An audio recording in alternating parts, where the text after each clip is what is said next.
Welcome to Newsbeacon, your trusted source for breaking headlines, global insights, and sharp analysis from around the world. If you're new here, don't forget to hit that subscribe button and turn on notifications so you never miss an update. The Philippines has made a bold move, releasing a new official map that asserts its claims in the South China Sea, now officially called the West Philippine Sea. This map is more than just lines, it's a declaration of sovereignty and a direct challenge to China's sweeping claims. Years of frustration and tense encounters with Chinese vessels have led to this moment. Filipino fishermen have been pushed from their traditional waters, and the Coast Guard has faced off with Chinese ships. Instead of force, the Philippines is using law and international recognition to fight back. The map is a peaceful but firm statement. This is ours. It's designed for the world to see, making the Philippine position clear under international law.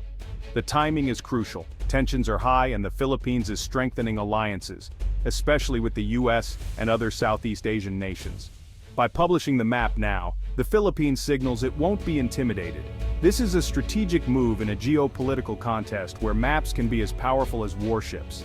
The map is a symbol of national pride and a literal line in the sand. It educates citizens about what's at stake and calls for international support. The Philippines hopes this clarity will win more allies in its struggle for maritime justice. The world is being asked to take notice, and perhaps to take a side. The country is determined to defend its territory and resources for future generations. The map is a tool for diplomacy, law, and national unity. It's a message: the Philippines will stand its ground. The new map is a turning point in the fight for sovereignty in the South China Sea. The South China Sea is a vital artery for global trade and a treasure trove of resources. Its oil, gas, and rich fishing grounds are crucial for the economies of surrounding nations. That's why multiple countries, China, the Philippines, Vietnam, Malaysia, Brunei, and Taiwan, have overlapping claims. China's claim, marked by the sweeping 9-dash line, covers almost the entire sea and clashes with the exclusive economic zones, or EEZs, of its neighbors. An EEZ extends 200 nautical miles from a country's coast, granting special rights to resources. China's 9-dash line cuts deep into these zones, sparking conflict. The dispute isn't just about maps, it's about real-world control.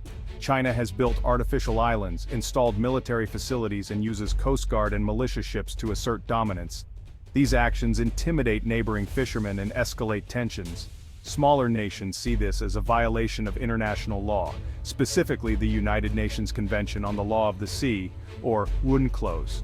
Both China and the Philippines have signed UNCLOS, but interpret it very differently. The heart of the conflict: China's historical claims versus modern international law. Most of the world sides with the legal framework, not China's map. The dispute is a test of whether rules or raw power will shape the future of the region. For the Philippines and its neighbors, it's about survival, sovereignty, and the rule of law. The South China Sea remains one of the world's most dangerous flashpoints. The stakes couldn't be higher. The new Philippine map stands out for its clarity and legal grounding. It officially labels the country's EEZ as the West Philippine Sea, giving the name new weight. Unlike China's historical claims, the map is drawn strictly according to UNCLOS principles. It clearly marks the Philippine archipelago, its territorial sea, and the 200 nautical mile EEZ. Key features like the Calayan Island Group and Scarborough Shoal are firmly placed within Philippine territory. This is a direct assertion of sovereignty over areas China has tried to control. The map is a declaration. The Philippines hasn't given up its claims despite pressure on the water. It removes ambiguity, making the Philippine position easy to understand and defend internationally. For Filipinos, it's a visual reminder of their national heritage and rights. For the world, it's a legal, modern, and transparent claim. The map is a tool for education, diplomacy, and asserting the rule of law. It's a powerful instrument in the Philippines' peaceful struggle for its maritime rights. The message is clear: the Philippines is playing by the rules. China's response to the new map was immediate and fierce. Beijing condemned the move, calling it illegal and provocative, and accused the Philippines of violating its sovereignty. Chinese media dismissed the Philippine claims and doubled down on the 9-dash line. The United States, meanwhile, backed the Philippines, reaffirming its defense commitments and urging China to respect the 2016 arbitral ruling. Allies like Australia, Japan, and the UK echoed support for a rules-based order. Southeast Asian neighbors, while cautious in public, quietly welcomed the Philippines' assertiveness. ASEAN called for calm and continued negotiations for a code of conduct in the South China Sea. The new map has forced the world to clarify its stance on the dispute. China's anger is matched by a diplomatic boost for the Philippines from major powers. Regional countries are watching closely, balancing their own interests with the need to stand up to China. The map has redrawn not just maritime boundaries but the diplomatic landscape of Asia. It's a test of alliances and a catalyst for new strategies. The world is now paying attention to the Philippines' stand. The lines on the map have become lines in global diplomacy. The South China Sea dispute has deep historical roots. After World War II, China drew the original 11-dash line, later revised to the 9-dash line, claiming most of the sea. For decades, these claims were largely ignored, but the discovery of oil and gas in the 1970s changed everything. Suddenly, the islands and reefs became valuable, and countries like the Philippines, Vietnam, and Malaysia asserted their own claims. The adoption of UNCLOS in 1982 set new legal boundaries, granting coastal states a 200 nautical mile EEZ. China's 9-dash line clashed directly with these new rules. Tensions escalated, naval skirmishes, occupation of reefs, and in recent years China's massive island-building campaign. The dispute evolved from a minor issue to a major international flashpoint. It's a story of national interests, valuable resources, and a fundamental clash between historical claims and modern law. The Philippines and its neighbors have anchored their claims in UNCLOS. China stands alone on its historical narrative. The conflict is now a test of which rules will prevail. The stakes are higher than ever. For the Philippines, this is about more than territory. It's about dignity, sovereignty, and survival. The Constitution mandates protection of marine wealth and the EEZ. Losing control is seen as a failure to defend the nation's future. The West Philippine Sea is a lifeline for Filipino fishermen and a crucial source of food security.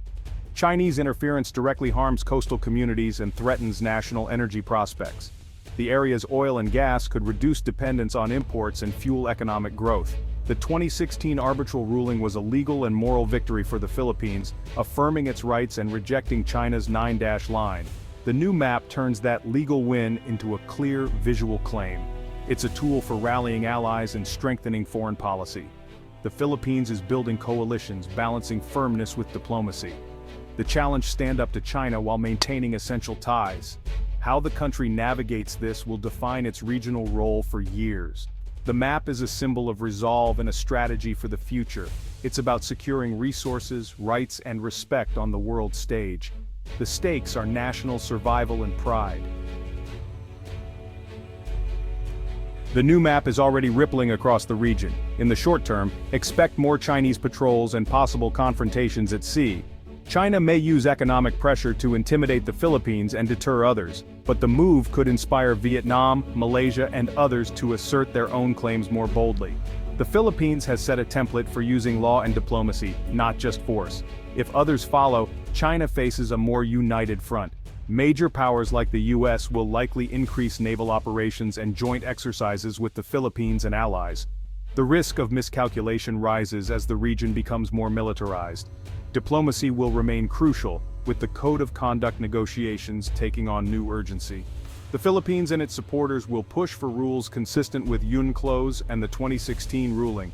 China will resist, but the legal clarity makes the Philippine case harder to ignore. The path ahead is tough, but the new map ensures international law is at the center of future talks. The region's future will be shaped by how these new lines are navigated.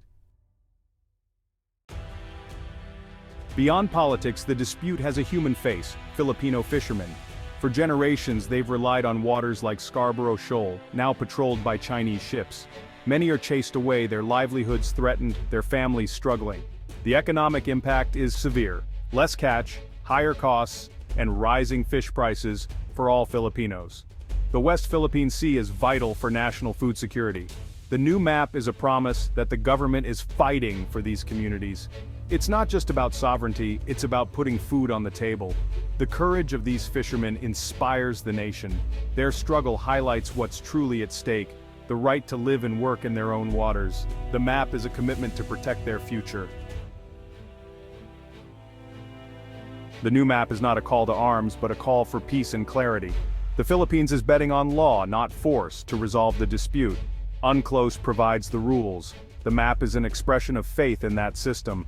The hope is that China will see its long-term interests in respecting international law. Dialogue is key. The map clarifies the Philippine position and can make talks more productive. ASEAN and a binding code of conduct are more urgent than ever. The future depends on choices made now: law over force, clarity over ambiguity. The Philippines has chosen a path of principle. The hope is for a new phase of diplomacy, with peace and stability as the goal. The South China Sea can become a sea of cooperation if all nations agree to navigate by the same rules. The map is a step toward that future.